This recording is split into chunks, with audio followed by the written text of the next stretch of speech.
மூலப்பதியடியோ மூவிரண்டு வீடதிலே கோலப்பதியடியோ குதர்க்கம் தெருநடுவே சாலப்பதிதனிலே தணலாய் வளர்த்த கம்பம் மேலப்பதிதனிலே என் கண்ணம்மா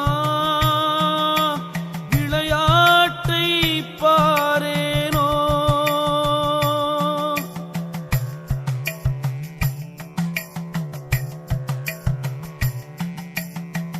எண் சான் உடம்படியோ ஏழிரண்டு வாயிலடி பஞ்சாயக்காரரைவர் பட்டணமும் தானிரண்டு அஞ்சாமல் பேசுகிறாய் ஆக்கினைக்கு தான் பயந்து நெஞ்சார